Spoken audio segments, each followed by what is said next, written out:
Grab your coffee and your flare pens because this is Regulated Classrooms, SEL Chats for Elementary Teachers.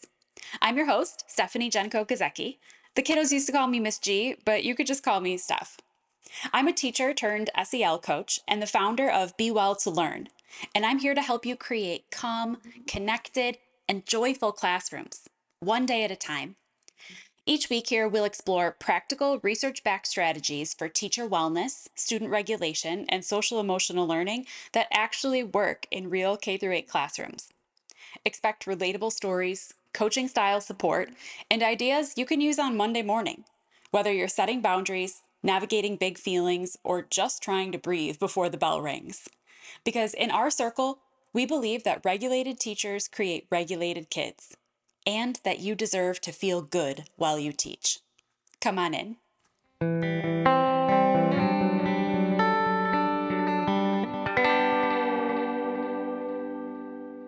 I am more than excited to be welcoming you today to the very first episode of this very brand new podcast, Regulated Classrooms, SEL Chats for Elementary Teachers. I'm Steph. I'm going to be your host for this podcast, and I am honored to be that. I've had this idea for so long now. I have podcasted in the past, and I just had it on my heart that this was a way to connect with more teachers, that this was a way to share all of this really nerdy research that I've been doing for a long time in the area of social emotional learning with more of you who have their boots on the ground doing the work every day, doing the good work. I cannot tell you, teacher to teacher, how much I respect what you do day in and day out, and how nobody else really gets it, do they? People do not fully understand, unless they are walking in your shoes, what a day in a classroom is like, and the challenges that you are navigating, and the relationships that you are building, and the work that you are doing in order to show up as the best teacher that you can for your students, who are really your own little second family, right? You're doing the good work. What I am hoping to do through this show, Regulated Classrooms, is to support the work that you are doing, to again share some of those ideas I've learned, share some research, share things that have worked for me in the past or that I know are working for friends that are still in the classroom, and to hopefully grow a little bit more together from a place of centeredness. Right? That's what our regulated classroom idea means. It means that we as teachers are centered. We're strong. We're sturdy. We acknowledge our feelings, but we know how to move through them in a way that feels healthy and safe for us. And then that we can share that with the students that we are so privileged to care for. That we can instill in them some of those tools to help for them to feel calm and centered and regulated, to help them move through their emotions faster, to help them use their higher level thinking skills, to help them build strong relationships with one another and with the adults around them. We want for our work that we do on ourselves and our own regulation to inspire the work of our students, because we're all in this together. And truthfully, good social emotional learning is not just giving our kids some more strategies to try, but social emotional learning is truly helping for all of us as human beings to recognize the emotions we have, to learn how to navigate life with them, to connect with other people, and then within that, to be good citizens and to make healthy, safe decisions. Don't we want that for all of us, right? We want that for all of us. So that's a little bit of the work that we're going to be doing here. If you are unfamiliar with me or we haven't had a chance to meet yet, hey, I'm Steph. It's Stephanie Jenko-Gazecki. I am a former classroom teacher. I was in the classroom for about 12 years. 12 years over the course of about 15 years, ranging from preschool 3 up to 5th grade, but also working in middle school drama. So my experience really ranges from 3 to 14 as far as what my professional work is. And when I left my classroom last year, and I'll share a little bit of that in a minute, to focus more on professional development, I, well, we'll get there. We'll get there, friends. But basically, I'm a former classroom teacher. I'm now working primarily in professional development and coaching as an SEL consultant for schools and for teachers. I live in a small town just outside Buffalo, New York. near my family where I grew up. My husband and I are just, at the time of this recording, in the process of celebrating our first anniversary and moving into our new house. So there are a lot of changes and a lot of things for us to also navigate and move through on our end as we, learn to navigate things that are hard with things that are fun and exciting, like we're all doing every day, right? We are currently raising one very sweet and spoiled French bulldog and taking time to enjoy all things cozy. My cozy era, if anybody's if anybody's there with me, but really in my not working time, embracing reading, yoga, sunny walks, slow coffees, conversations with friends, time with family, and connecting to the things, I guess, that make me feel like me. I started my career in education with a Bachelor of Fine Arts in theater. Yep. So I started my career in theater. I was a performer for many years, and I thought throughout college that I would someday be performing professionally. That was the goal. Like Broadway bound was the goal.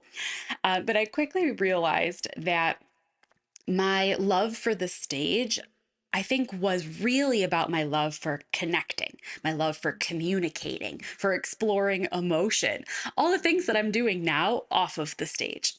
I had already always had an interest in teaching. I had had some maybe internships, assistant teacher positions, worked the recreation departments, all of those things. So I had a lot of experience working with kids in teaching type settings.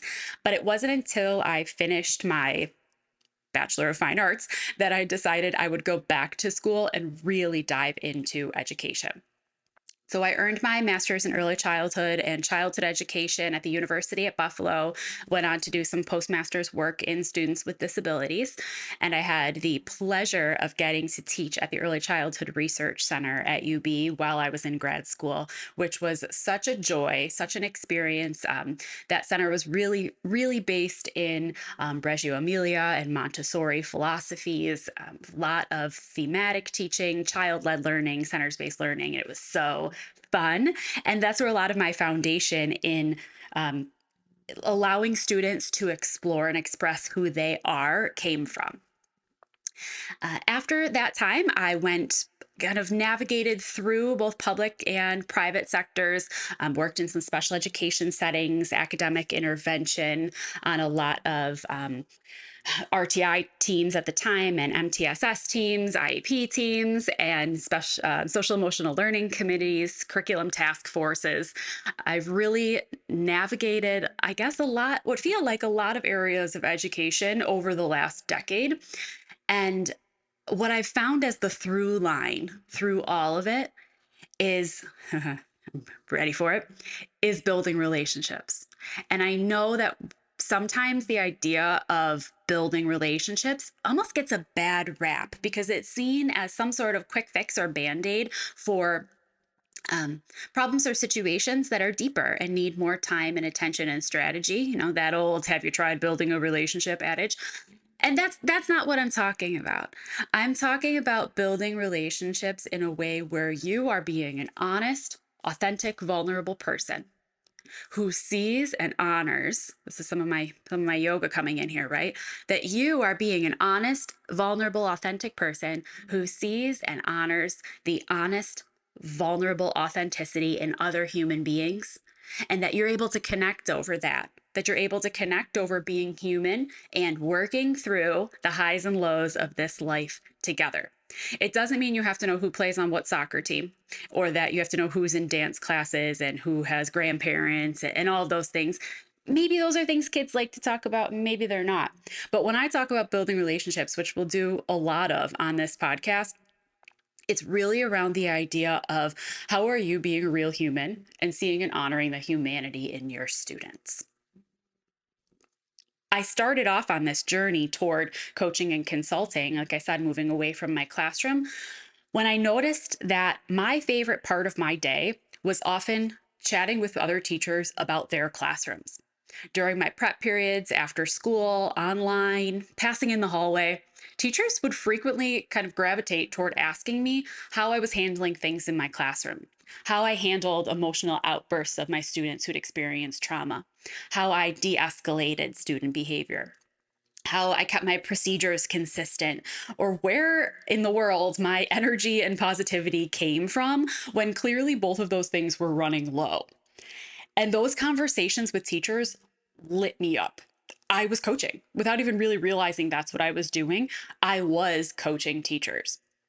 I started leading workshops and professional development sessions in social emotional learning alongside self care and health and wellness for teachers because at some point in the last few years, picked up certification in that as well as in health and wellness coaching. So I started blending what I knew about coaching strategy with what I knew teachers were needing in their classrooms and realized this might work. This might be the work that I'm supposed to be doing.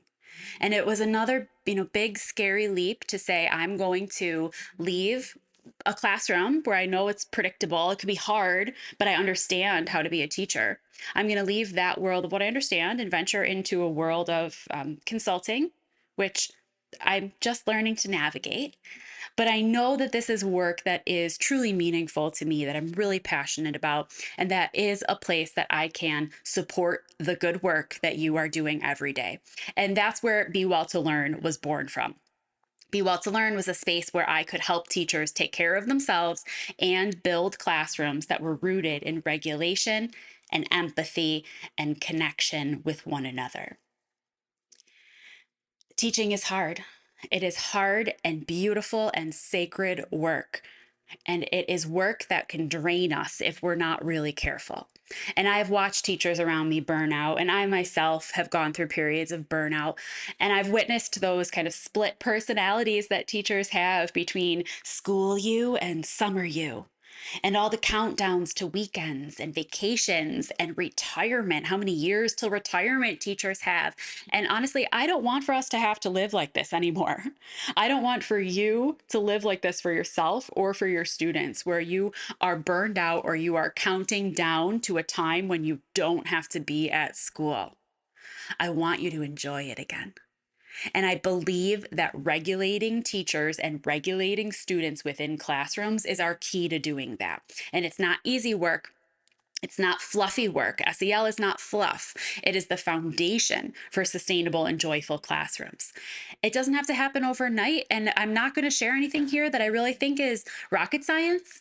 I believe in my heart in small shifts, in taking small steps that add up over time, in real talk, vulnerability, open dialogue, and practical, systematic tools that are going to help you show up as a version of yourself that you are proud of without the burnout. From this podcast, you can expect weekly episodes. I'm planning on dropping them on Fridays because the week is busy and maybe you'll have some time to listen and refresh over the weekend so that you can put some ideas into place for the following week. Usually aiming for 20 to 30-minute episodes so that they fit into your busy schedule. Most of what I do will be solo, casual, coaching style chats with some special guest interviews thrown in there. We'll cover topics like boundaries, both for yourself and with your students, burnout and self-care, mindfulness, restorative practices, classroom management, emotional check-ins, regulation strategies for your nervous system, creating calm environments, the power of positive language, and a whole lot more. I'd also like to include book talk episodes every 6 weeks or so, where I can share some of my favorite teacher guides, some personal development titles, and some classroom resources.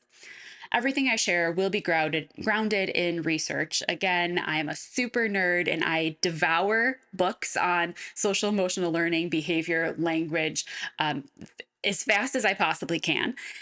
Grounded in research, but also sharing some real world experience and some teacher stories.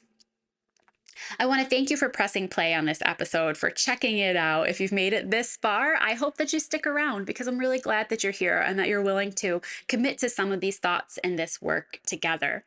If it sounds like the kind of support that you need going forward, remember that I offer professional development, keynote talks, and workshops, and I'll share a little bit more of that as we go on. But you can always get in touch with me via email at learn@bewellwithsteph.com, on Instagram Instagram at Be Well to Learn. And don't forget that these episodes are going to come out every Friday. So make sure you hit follow or subscribe on your favorite platform. If something resonates with you, that you leave a review. That's really powerful for podcasters, or share it with a teacher friend who could also use a little bit of calm and a little bit of connection this year. Thanks, guys. I'm really, really looking forward to this time together.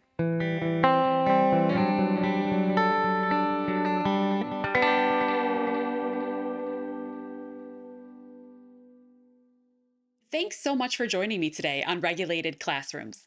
If this episode sparked an idea or helped you breathe a little deeper, I'd love to bring this work to your school. I offer professional development workshops, keynote talks, and coaching for teachers and teams, both virtually and in person. You can learn more and get in touch at bewelltolearn.com. And if you loved today's chat, don't forget to share it with a friend or tag me on social or leave a review. And please remember, you're doing amazing work. Be well, and we'll talk more soon.